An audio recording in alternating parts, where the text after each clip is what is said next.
Greetings, everyone, and welcome to a Fireside Chat with Zany Mystic. I'm your host, Lance White. Today, my guest is Jonathan Talat Phillips. Jonathan is the author of The Electric Jesus, The Healing Journey of a Contemporary Gnostic. Jonathan worked for the September 11th Fund, served as a columnist for Music of America, and spearheaded the activist media group Greene Dragon, where he appeared in international media such as CNN, MSNBC, ABC, Time, and on the cover of New York Magazine. He is one of the co-founders of Evolver.net and Reality Sandwich, and he coordinates the Evolver Spores program with 40-plus regional chapters hosting monthly events. Jonathan is also an initiate of the International Sufi Order, founder of the New York City Gnostics, and creator of the Ayahuasca Monologues, Tales of the Spirit Vine. He is a Reiki Master and certified in Chi healing and bioenergetic therapy from the Connecticut Healing Institute. He now has a private healing practice in New York City and does Skype and phone sessions for those outside of the city. You can find his site at www.talathealing.com. So let's welcome this multifaceted person to the show now. Hi, Jonathan. How are you? Hey, Lance. I'm good. Thanks. Just to note, in a ceremony recently, I got very specific information to use my Sufi name now, my spiritual name, which is Talat, T-A-L-A-T. So if you could address me by that, that'd be great. Oh, righty. So it's Talat, right? Yeah. Okay, good. I think I have that. So Talat, yeah, I love your book. By the way, I couldn't put it down, and even though I was on a crash course to make sure that I finished it before the interview today, which I did, I literally would have kept reading it in any case, because it is a page turner and it's just got everything in it. Maybe we could start with a brief overview of the essence of your message and how it all began, so for the listeners. Yeah, you talked to me a little bit earlier before the call. I think one of the things you're resonating with is that I just had to be brutally honest in this book. I started off trying to write a mystical, spiritual book, and then I was like, this is just not working. I've got to be totally honest about life, my relationships, my shadow stuff, like put it all in there. Like, I mean, I think you'll find there's just some real brutal honesty about myself and my life, and I just think everyone can relate with that on a level that, a lot of spiritual books that may stay just on the elevated planes don't dig into. Yeah, so as far as it starts, I mean, it starts with me going through a dark night of the soul of sorts. I had been a pretty successful media activist back in the day. I was running a media campaign against, we were calling him King George II, meaning George Bush and his corporate tyranny. Back in 2004, when the Republicans came to New York City, I had worked for the September 11th Fund, and we felt like he was really coming here to exploit our tragedy for political gain. And so, having been to Burning Man, I had this crazy idea to have very flashy costumes that could get media attention. And so we dressed up as if you could imagine like Bootsy Collins and Benjamin Franklin fusing into one being. That's what we were. And the media ate it up. We were on CNN, MSNBC, all sorts of television. I was even on the cover of New York Magazine. And like the 500,000 other people that protested in the largest protest ever against a political convention, I thought political action alone could save the day. Back then, I was a very skeptical material rationalist. But when Bush won that election, I just fell into a dark night of the soul and was looking at our planetary situation, especially the species extinction crisis going on, with 3 species dying on average every hour. And the problem just seemed so immense that it seemed like, whether I voted for Bush or Kerry, that just wasn't going to solve it. That what we needed was some type of Galileo-type paradigm shift just to totally see our world differently. And is that Chinese curse goes, may you get what you wish for. That's exactly what happened to me on my 30th birthday. Oh. And how did those spiritual and invisible realms become known to you initially? Well, it was on that birthday.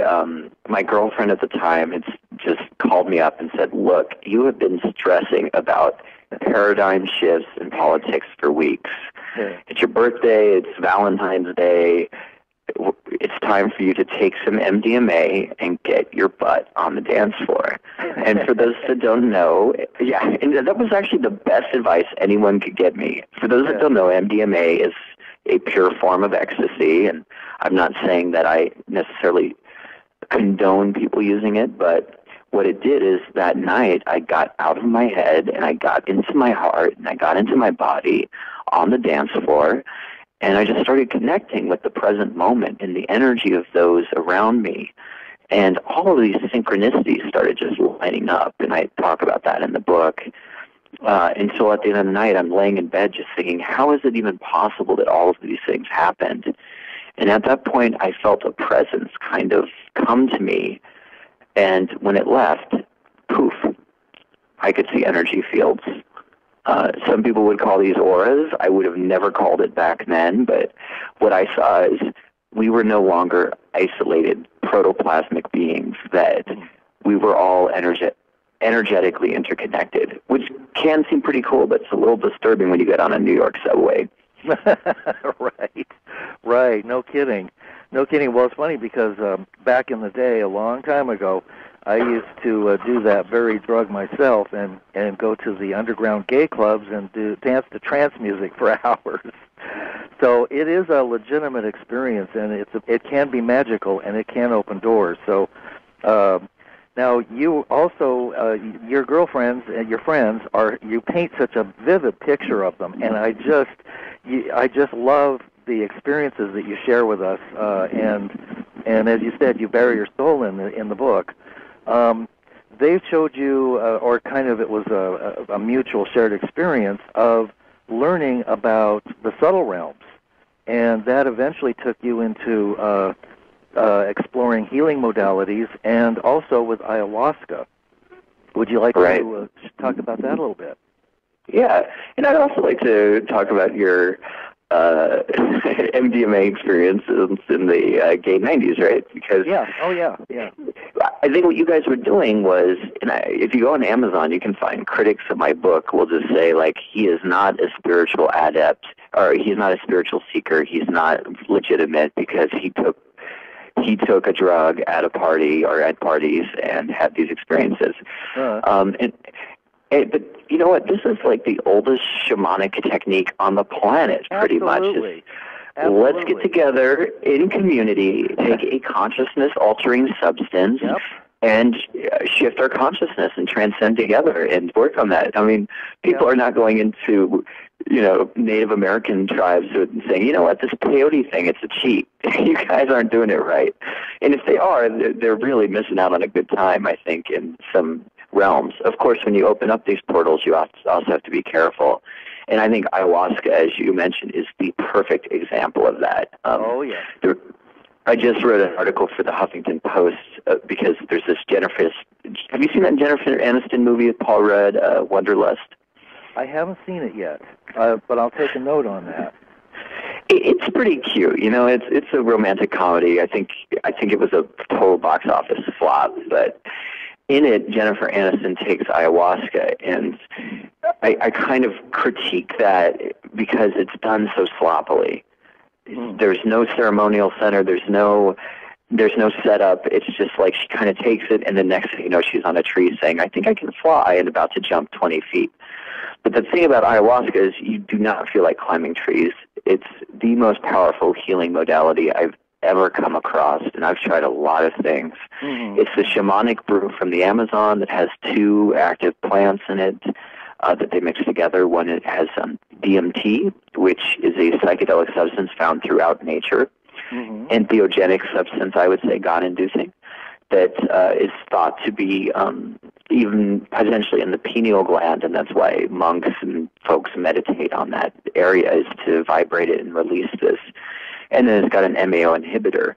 And the shamans knew this, and what it does, and it's, for people I know, I often say atheists are just one cup of ayahuasca away from a spiritual experience, because I've seen it time and time again, including with myself. I was extremely skeptical, and in the book, as you read, Lance, I suddenly am being confronted by spiritual guides. And I had never believed in spirit guides. I didn't believe in spirit until I'm having an out-of-body experience. They're taking me through various spiritual dimensions and showing me even like past life traumas that I had taken on into this lifetime. And the thing about Gnosis, the book is called The Electric Jesus, The Healing Journey of a Contemporary Gnostic, is to experience Gnosis, it means knowledge, but it's firsthand, direct, revelatory knowledge that you experienced yourself. Right. Yes. No one told you to believe this. You had to go through a process of knowing. Yes. Yes. No knowing and no intermediaries required.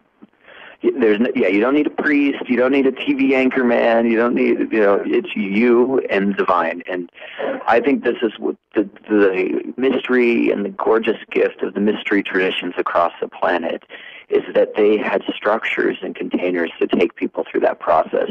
And in my book, I do get into how I think early Christianity was so much more awesome and diverse than what we've been given. Yeah, I agree with you. And you bring up a lot of the Gnostic teachings, which one could easily delve into and find parallels in our own world now. And of course, we could go down that road, but I think there's a higher road to go if we continue on without delving into the archons and the false creation and so on and so forth.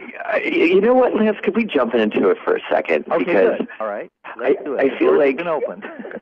Great, because I do feel like there's a lot of Gnostic scholarship can often get into almost like conspiracy theory realms, because, and I believe they were right, that this planet is generally, there are a lot of dark energies where I don't think we realize we're in like a battle of light and dark, and the light is battling to illuminate the darkness. But the Gnostics, they saw this, and they saw that a lot of the things that hold us back are actually like spiritual entities that were called the archons, that these controlling forces. And what they would do is they found technologies, spiritual technologies, to transcend beyond that. And I think you could look at this world, either look at it metaphorically or perhaps even real, that there are a lot of parasitic entities or energies that are holding us back. I think our whole system is kind of parasitic. It's a design system flaw where I look at it as like an energetic structure, an energetic tree of life, and the tree we've created through corporations and these kind of things, it all sucks the energy to a central node. Yes. And leads vast amounts of suffering. And so Jesus is almost seen as this redeemer that comes back to create this separation, the scarcity, the fear, and bring us back home into the celestial kingdom that actually the Gospel of Thomas tells us is spread across the earth. Only humans don't see it. Now, I actually do work with the Santo Daime Church down in Brazil, where it's legal, and they do amazing work. I think they've done an upgrade from Gnostic traditions. And I don't know if this is getting too esoteric for your listeners or not, but believe me, my listeners are well informed. Okay, awesome. Go wherever you want. Good, because I know some people, sometimes you gotta watch it, but they specialize in illuminating dark beings, illuminating ancestral demons and vampires or whatever, vampiric energies. I'm not saying that they have large teeth, or fangs, but these energies that have been plaguing us as civilization, as family lines for centuries, they now work to actually turn them, to illuminate them through the darkness, to its ascension process. And I kind of think it's an upgrade from the early Gnostic technology. It's quite beautiful and challenging work, and it requires very intense mediumship. But this is where I differ than a lot of conspiracy people and Gnostic folks that are obsessed with the archons. Is I think we're here to be spiritual warriors, and they're challenges and almost guides for us to go into our heart and illuminate them as well. Yes, I would agree with that. And it seems that if this is happening on an individual level, we're connecting by going within and then connecting to Source, higher self, the rest, our guides, ET, family, and the rest. And out of that transformation, we're beginning to draw to us or gravitate towards those islands of sanity or bubbles of light, which are already there, but we're beginning to be able to move into the higher psychic realms and see these things and literally have the veils removed from our eyes. I think that's the direction that we're headed as we move into the 2012 window. I mean, it seems to be happening. Yes, it is happening. And this is, people, when I give talks, people sometimes get frustrated with me because they're like, well, can't we just heal ourselves? And I have, my answer is no. I actually don't believe that. Yeah. I think the planetary situation, our own individual health situations, it's like we can't heal it ourselves. But when we open up the heart center, which I believe was the sacred bridal chamber, the integrator of opposites, I actually think we're ascending up the tree of life from the third chakra to the heart center. It's like you said, it activates all these potentialities that were just not available. They were like locked off to us. Mm-hmm. And so the spirit comes into matter, and you suddenly have angels and guides, and the Daime would call them kobokos, healing spirits that literally come in and clean you out. And they have knowledge to do that because they've probably been through a similar process. Mm-hmm. Mm-hmm. And your own process too of healing your own the dark football in your stomach, which is where I get all my intuitive messages. Lance, we can barely hear you, Lance. We can barely hear you. Okay, all right. Where you also healed yourself, you were healed over time of that dark energy that's within you. The black bowling ball, as I discussed in my book. Yeah, my whole next book is going to be about the black bowling ball. It's going to probably be called something like Warrior Healing, How I Illuminated My Devils, because that black bowling ball was actually a dark entity attached, and it was extremely hard to illuminate. I almost went crazy. I almost died. And then the Santa Daime pretty much saved me. And it saved me because it taught me to totally look at healing in a different way. They look at it as literally a battlefield where you have to fight for your healing. You have to be a warrior. And this is what I just see is most of the addictions out there, most of the depression, most of the anger, they are actually meddling energies and entities. And because we're stuck in a Western paradigm that does not believe in these things, we are also stuck in a victim mentality of trying to, just get by or, because we don't know. We need to go to battle. And we need to, as the Daime says, battle for our healing and the reunion into the light. Yeah, absolutely. It's funny that we're talking about the ayahuasca experience because I just watched a movie by John Kuhnen called Renegade, and it's a shamanic western. Yeah. Isn't it an amazing film? Dude, it's okay. People were complaining about ayahuasca in Hollywood, and I was like, you have to see this movie. I mean, first, it's a great psychedelic western. How many of those are out there? Oh, my God. I couldn't stop watching. I had to replay that whole shamanic voyage because it's so beautiful. And have you seen his movie Darshan the Embrace on the Hugging Saint Amma? No, I haven't. Oh, you got to see that. Oh, my God. It is just brilliant. So, yeah, these are the kinds of things that are coming out, and they're shifting paradigms. They're shifting our consciousness. Totally. I think the last 10 minutes of that movie, Renegade, it's like that actually captures what an ayahuasca journey can be like for a lot of folks. And yes. Hollywood has not done it on weeds, and there's been some other shows that have had it. That was the one where I'm like, man, did that guy nail it? I don't think he nailed the Western motif as well as he did the ayahuasca experience. Oh, my God, it's amazing. And he captures the visuals and the shamanic journey and the mysticism and the metaphor and the music and the whole thing. It's a masterpiece. I just think it's awesome. Yeah. Yeah, and you know what? I want to say there's a lot. Lance, you brought this up, and I've never mentioned this in any interview yet. But there is a whole amazing ayahuasca culture, literary culture that's come up. I'm the director of the Ayahuasca Monologues, and when I did this in 2005, there were like as far as I knew, there was one book really on ayahuasca, which was Breaking Open the Head by Daniel Pinchbeck. He's my colleague at Evolver. And now we have Fishers of Men by Adam Ellenboss, The Gospel of an Ayahuasca Vision Quest, Blood in My Veins by Peter Gorman, Singing to the Plants. I've read that, and I've had him on the show. Yeah, it's just, and now my book's out there, The Electric Jesus. And Graham Hancock is writing about it. Graham Hancock actually did the foreword to my book. Oh, yes, I talked to him on this show a while back, and I love his books and his work Entangled, which is a brilliant piece of work. I haven't gotten around to it because it's a fiction, but I hear it's amazing. I love Graham's work.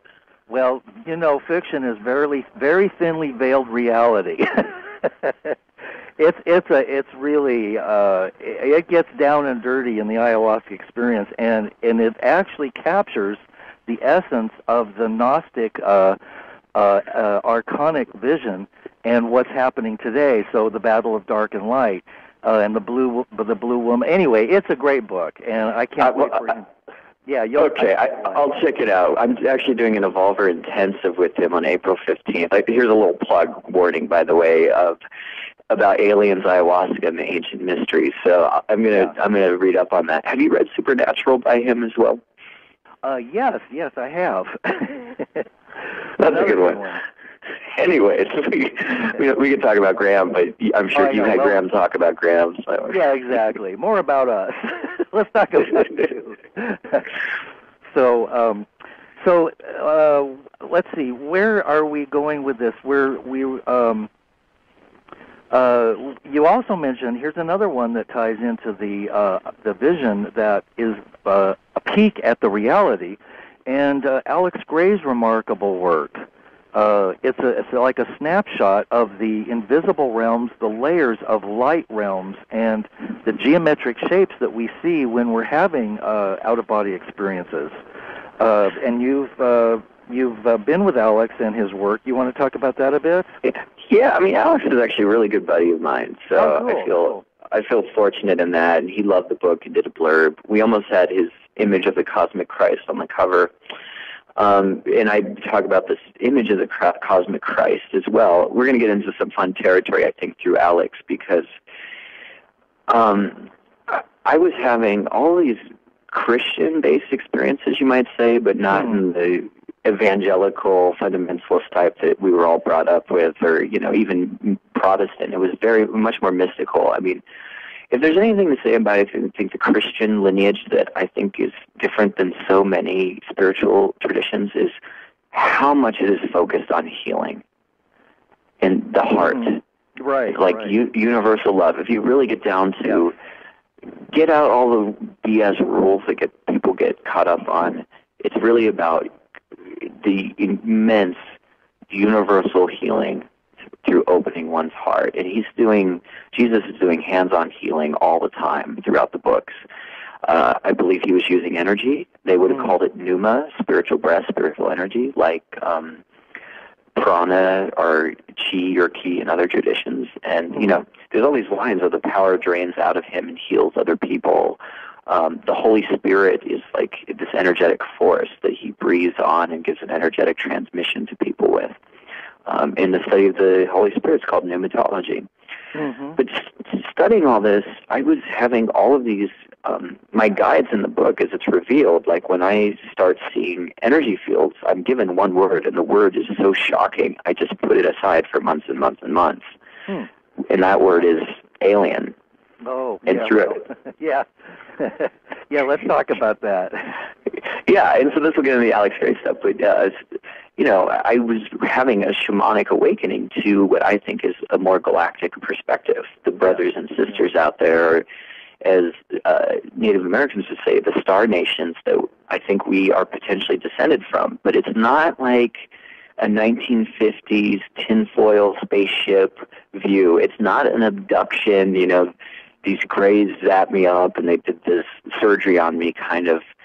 I believe there's a lot of higher vibrational civilizations out there that have potentially gone through an ascension process like we're going through, and they're coming in as guides, but they're they've integrated art, science, spirituality, mathematics. So, I mean, there's this line in the book where it's this guy, he says he's been brought up to a ship, and I believe this guy because he's like an he owns a company of $850 million advertising Manhattan executive type guy. Yeah. He's not your typical guy to talk about this stuff. And he was like, yeah, what I saw up there were like androgynous alchemists and flamboyant David Bowie-like art stars. A lot of them had really cool tattoos. That it's a different kind of culture, if you will. It's very cosmic and creative. And Alex Gray, when I started studying this stuff, I noticed all these old Christian iconography with UFOs in it. It's ridiculous. Just Google Jesus and UFO paintings, and you will find dozens of medieval and Renaissance paintings of like Jesus on the cross, and a guy flying a UFO on one side, and on the other side, Jesus in the baptism, a giant UFO zapping with portals, zapping down light. Oh yeah. Mary and the conception, and in this image of by Alex Gray, the Cosmic Christ, you see all of that, and the Merkaba. I end up following symbols across the planet, whether it's the tree of life, the serpents, the doves, and I believe this is one of the fun parts about the book, is I think it's a mystical detective novel. It's an investigation into what other cultures were saying and what it means energetically. And I think the Merkaba, which is in that Cosmic Christ image, is just so powerful, and maybe we could get into that. Oh, yeah, absolutely. And, another, just to expand it a little bit further, you also mentioned two of my favorite people. One's a good friend of mine, Barbara Hand Clow and Barbara Marciniak, and I just happened to be rereading Barbara Marciniak's book, Bringers of the Dawn. Oh, yeah. And you mentioned that in your book, so I was like, oh, yeah, right. Yeah, and I mean, that stuff all goes into this Gnostic cosmology, because there's this thought, I think John Lamb Lash also gets into that a bit, of like how the Gnostics may have known of some type of extraterrestrial influence, negative, perhaps reptilian-based, that has vibrationally used all sorts of deceptive tricks to keep us locked into a certain reality and feed off us, almost like parasites. Yeah, that's exactly it. Yeah, I mean, I think the astral is a lot more complicated like that. I don't think it's just aliens. I think there's all sorts of negative forces out there that we have to contend with, just as there's all sorts of, there's a wild west of positive forces, too. And the Daime always talks about uniting the positive and the negative, and that's how you get ascension. So, yeah, so they get into that a lot with the Gnostics. And then Alex Gray's Cosmic Christ painting, it's got all these alien, it's like Jesus and Mary, a UFO zapping into Mary as she's in her womb as she's conceiving, and Jesus coming back from the resurrection with an alien head in like that traditional robe or toga or whatever you call it. Yeah. But there's this image of him ascending in a hand, and the images are these different geometrical structures. And that geometrical structure of the Merkaba, if you go back into medieval alchemy, you will find the same exact image of several different alchemists, of someone having some vibrational interdimensional ascension process through the activation of a Merkaba, a star tetrahedron, or a three-dimensional Star of David. And my book actually gets into this moment where I had a heart opening, where I suddenly saw this field of light that just expanded everywhere. And it was like the timber had been taken out of my eye, and I was just seeing another much richer, beautiful dimension of reality, which was just revealing that we are all divinely interconnected. Yes, that's beautiful. Beautifully said. With all of your activism and which I love all that stuff, but I've been through kind of the same thing, and political awareness. Do you feel now that raising consciousness is a more direct and productive means of shifting the vibration of the collective human experience? That's a great question. I mean, I guess I've placed more of my bets there, but it's also like, the physical is a vibration. When I just tried to battle this astral demon in the astral, I almost died. It was only when I started working out and doing yoga and eating healthy and massage that I could then go into ceremony. And I think it's probably similar here, is that I'm really passionate about the Occupy movement because it's a kind of a mycelial network of many different people working in a very different structure than a hierarchical structure. Mm-hmm. And I think these new structures are helping allow for this new energy to come in. We created this Evolver Spores program, and we have 40-plus chapters. 2 years ago, there was none. And within, this amount of time, we have 40 thriving communities that are about changing the energetic physical structure, mm-hmm. which means that instead of fighting for resources and competing, and we share them, and what you get is abundance, you get resilience, you get diversity, you get creativity, and you get a flow of energy. I think right now, energetically, we are really trapped in a house divided. Yes. We're in faulty energetic structures, so by shifting those, you can bring in that reality. But I also think as we bring in that vibrational reality, it helps shift those structures. And for me, once again, the Santo Daime is the most powerful structure I've ever seen on this, because the men are on one side, the women are on the other, and they have a star tetrahedron, they have a Star of David in the center with a cross, and it literally energy, they call in what they call the force. And this force comes in of a current of higher vibrational energy that swoops through the men and the women. We're creating a magnet, essentially, of masculine and feminine polarity. Uh-huh. The energy swoops in through the heart. You got to connect. If you connect your heart with it, it will then go through you and clear you out. That high vibrational force, and illuminate the shadow stuff. And sometimes you'll end up illuminating something. You got to puke it out because it fixes across energies. And so for me, it's weird because I look at the Santo Daime as a interdimensional activist. They call them battalions, actually. There's a women's battalion and a male battalion. I feel like they're interdimensional activists. And a lot of their hymns sing about Nova Era, the New Age, or Nova Dimension, a new dimension of the heart that they're bringing in. Mm-hmm. And can I add one more thing, Lance, that really sucks? For me, like the Daime, I sat there for 2 years fighting it because I had been brought up in structures that lie to us. All of our systems just lie. This culture is full of disease and lies. Yes. Yeah. Whether it's advertising, whether it's our school systems, whether it's our religious institutions, yep. political lies. Yep. And so to be in a system that was actually about light and love and truth and the divine, I thought it was lies for like 2 years fighting it because I had all these energies and entities and attachments that just couldn't believe that this was real. And what I hate is like there are these structures that just keep getting knocked down, and like the fact that it's not legal in all of the U.S. or the world is a real frustrating experience for me, that there are churches that can preach hate and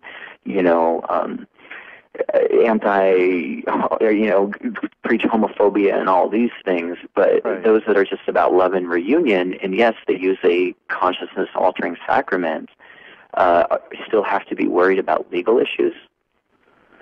Yes, it's a question that I have myself, and it's one of those. Commentaries about the control paradigm, or if you want to call it a matrix, that we just know that structure is breaking down, and that we can do as much as we can possibly do to break that down internally, and to cleanse our own internal house, as I see it, as you're doing, and that serves as our light shines out more, and that luminous quality within it goes without. People will naturally be gravitating to those islands of sanity and light that we are. Yeah, and then I think that's true. I actually start off with my book with there is light within the person of light, and it shines on the whole world. And my approach with Evolver has always been, as a community organizer, people are, well, we have to win over the fundamentalists. We have to win over these, all these people that I'm like, well, why don't we magnetize people? Let's get the next row in. Right. When they're ready, and that was a huge message I got through the plant medicine, was like, don't try to win over the toughest people first. Right.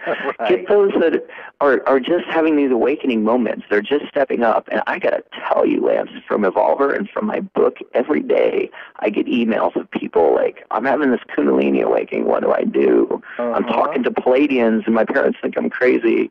I love it. I love it. All my friends are crazy, so, and they all talk to the beings that are not on the planet. So, I'm used to it, and when I hear people talk about it, I said, oh, you're okay. Just, get over your terminal uniqueness and accept what is. Everybody's experiencing these things, It's just that they're not talking about it, so you're creating a network where people can talk about this stuff and realize, oh, I'm not crazy. Everybody else is having these experiences.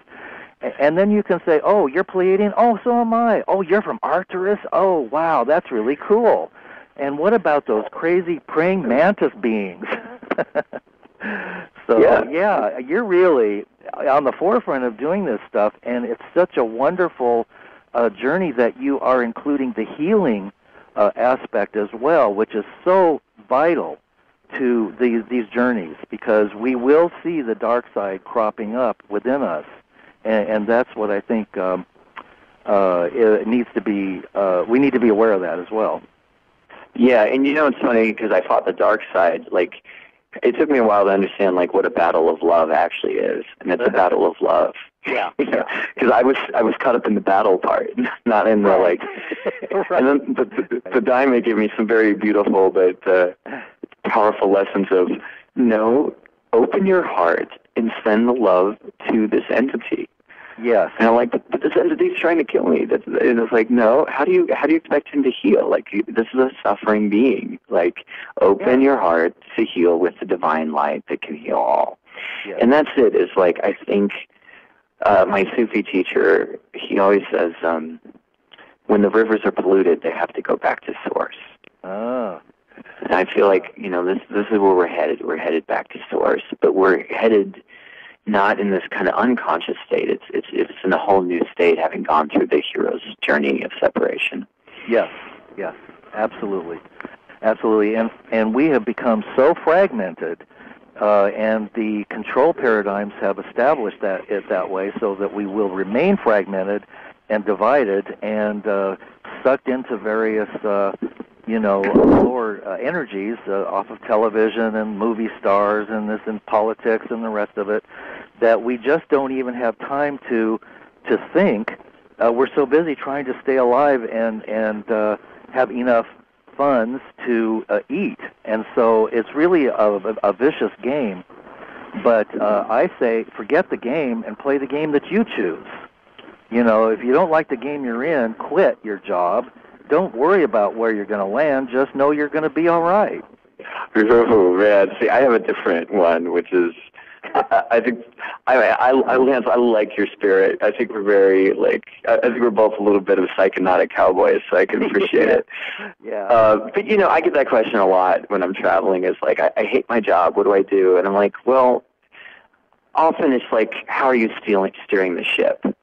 If you're frustrated and you want to just get out, but if you just escape, you can end up in a pretty bad place. You're right. And I'm kind of warrior up.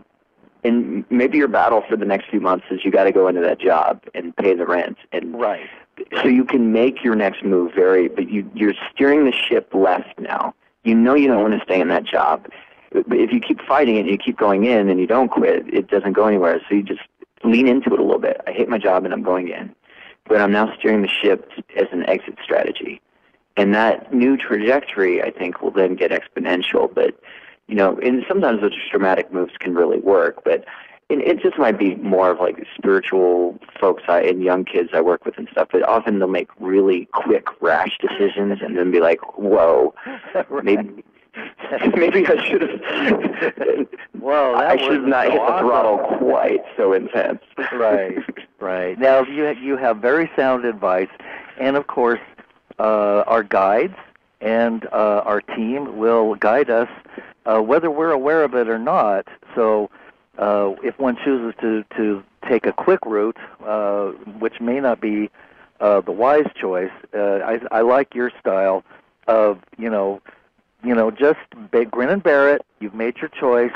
Now go in, pay your dues to the Romans, and make your escape hatch more palatable.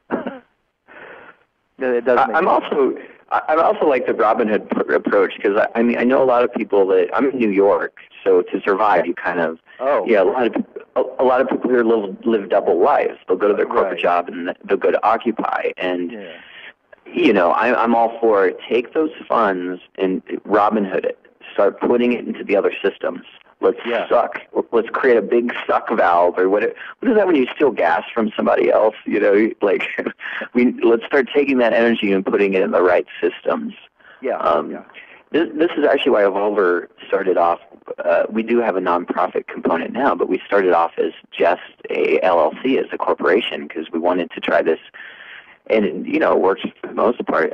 Alchemical game of let's create a corporate structure that is using these same forces, but for good. And I love that Buckminster Fuller line: "Don't fight forces; use forces for your advantage."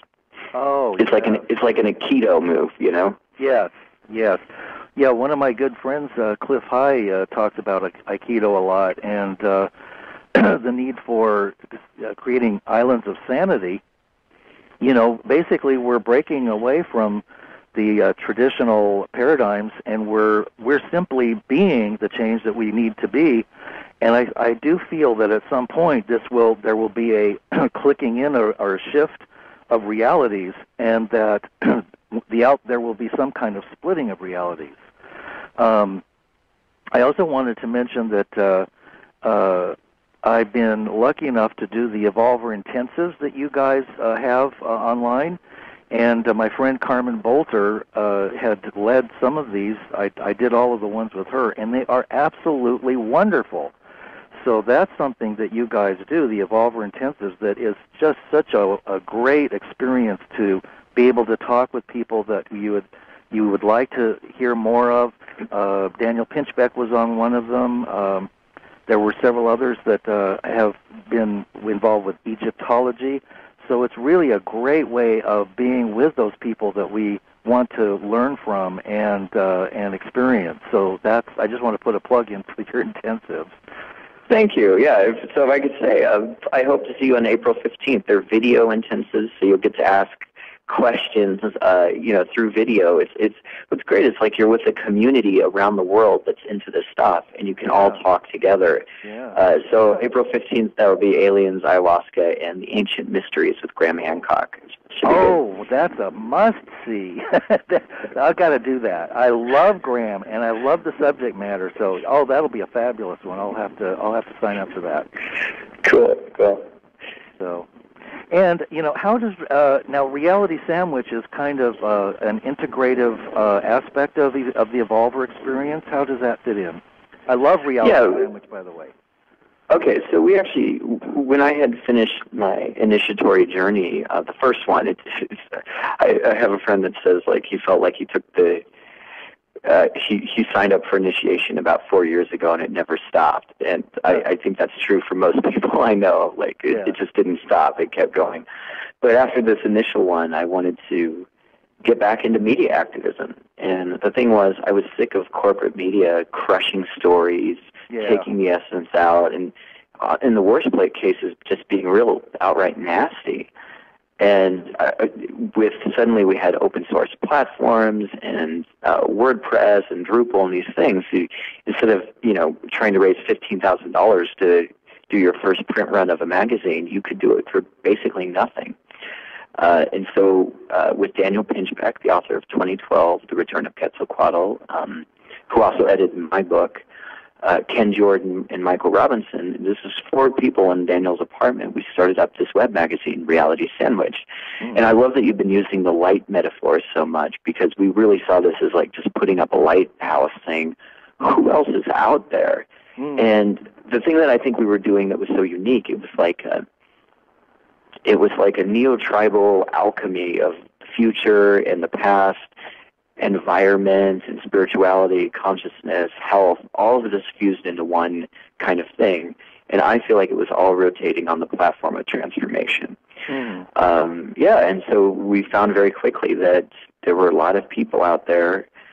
We've had over 600 contributors in the last few years, and then we found out that people wanted to meet up. They didn't want to just create an online community. So we created Evolver.net. And unlike Facebook, this is literally about getting people to meet in physical space to shift their worlds. And from that, I mean, what I love about what the Evolver Spores are doing in our 40 chapters is we are really promoting a consciousness culture that often wouldn't have a place to grow otherwise. So say like a movie like Wake Up or I Am or DMT the Spirit Molecule, 2012 Time for Change, they come out and we do film screenings across the network. So you have, you don't find that theater that's going to show it, the Spores show it there.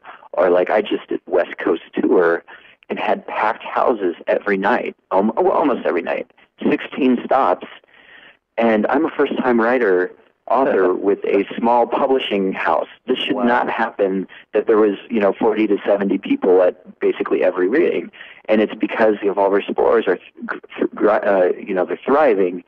And they have a model that I think is, you kind of touched on this about these spaces of sanity. They unite the spaces of sanity, the permaculture people with the yoga folks, the open source technology people with like visionary artists. Like we bring all of these folks together because we want to just build this community as much as we can and help it flourish. Absolutely. And I recently discovered the works of Michael St. Clair, who's working with New Mind Technologies and Radiant Zones, and he wrote a trilogy of books I think it's called Light Seeds, which is an amazing, it's just an amazing journey that parallels and complements what you're talking about here. And I see so many lights coming up out of the darkness and connecting, and I think that's really, really important for those of like mind and those of unlike mind to start connecting and seeing the similarities and how we can empower one another rather than the differences and how we need to negate. Right, because we're trained to do a psychic attack. Essentially, we're unconsciously black magicians. We cut down each other's energies and we take it, and it actually creates scarcity and all sorts of karmic ramifications. Whereas when you realign that and you're connecting from the heart and it's about abundance and love and acceptance, it's a whole other vibration. It's literally a new vibrational reality, like a whole new vibrational way of being. And that's what's crazy is I'll go from spore to spore, and it's like, I love it because it's like I get an energy healing at every one. Wow, how cool. Pretty awesome. Wonderful. It's magic. It's magic. And you know what happens, Lance, is people talk about synchronicities. When you talk about Evolver, it's like they always talk about synchronicities. Everywhere I go, it's like, oh, yeah, I met this one guy who did this, and then they knew the shaman. I went to the Amazon, and I cleaned out my depression, or I met my life partner through this one thing, but it was this random. It's just like, because when you resonate at this higher level, it lets the divine healing, the divine flow that actually knows where we're going to kick in a lot stronger. Oh, absolutely. Synchronicity is what is. And I notice when I'm not in synchronicity, that's like a red flag to warn myself that I'm in a lower state of consciousness. So when I realize that things are happening by accident, I think, okay, what is it that I'm doing that is lowering my awareness, and what can I do to shift my vibration up a few notches and move back into synchronicity, because that is the magic. And it gets you unstuck. Like if you're stuck somewhere, just start following the synchronicities. And, it may take you, my battle with this entity was a 3-year battle. It wasn't like I wanted it to be overnight, and it's like, thank God the Daime teaches patience, firmness, and love. Those can help you get through a lot. Absolutely. And I just want to say that I'm sure there's some folks out there that are probably going through a hard time, and just like, just stay tough. You're there to be a warrior. don't fall for the BS that comes at you. Just keep going back to love, going back to firmness. That can get through a lot. Yep. I like, David Icke has been a big promoter of us gaining our power, and I really enjoy what he says about, the human race, get off your knees. And he's shifted so much from being more focused on the conspiracy aspects, which we briefly touched upon about the Dracos or reptilians and Greys, the negative beings who run this realm, and among others, and how we are sovereign beings, and we are the ones who are all powerful. So it's just a matter of recognizing that and stepping up to the plate and getting who we really are. And that's one of the things that your book focuses on, is remembering who you are, and I love that about your book. Thank you. Yeah, I just think, it's actually too beautiful to be true, and that's what's so incredible about it. And it's like these mayhems, they just blow my mind and my heart, because they're, it's just constantly reminding us that you are sons and daughters of the divine, that you are light, and you're here to shine it, like actually light. And this was when I got the message to finally kind of accept my name, Talat, and that was a hard, immediate shift. It was like, you've been dancing around this, we're telling you, yes, do it. And it was, you need to reconstruct everything you think you are. And start understanding that you are like sons and daughters of the stars. We are star beings. Yeah. And when that happened, a huge dark place that was inside me illuminated.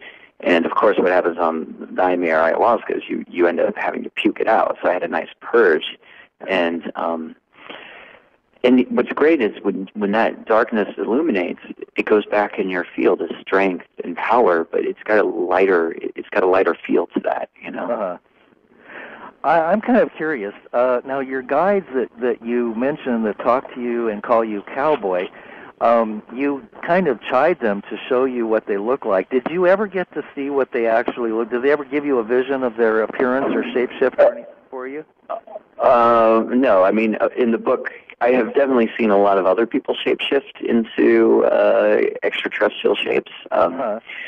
I had a friend that didn't believe in ETs, and meanwhile, my galactic radar was going off the hook with him. And I was like, it's in the. I talked about him a little bit in the book. Michael Robinson, our creative director, because there's actually a scene where I'm watching a UFO basically talking to me, and I think he's seeing the same thing, and he doesn't.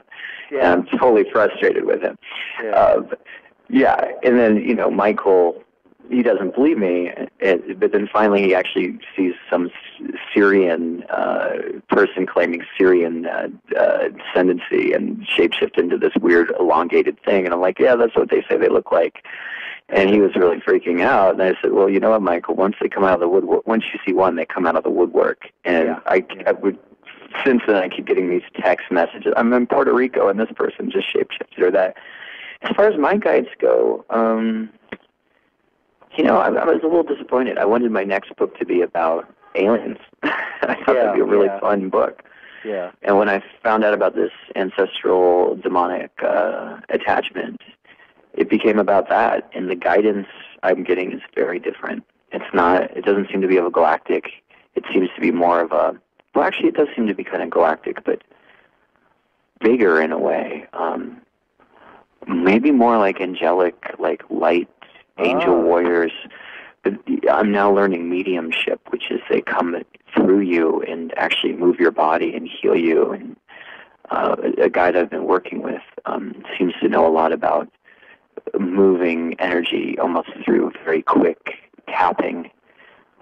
So in ceremonies, sometimes they'll happen as certain movements or to create flow to move the energies along. Oh, wonderful. Oh, I love it. That's exciting to me. That is the adventure.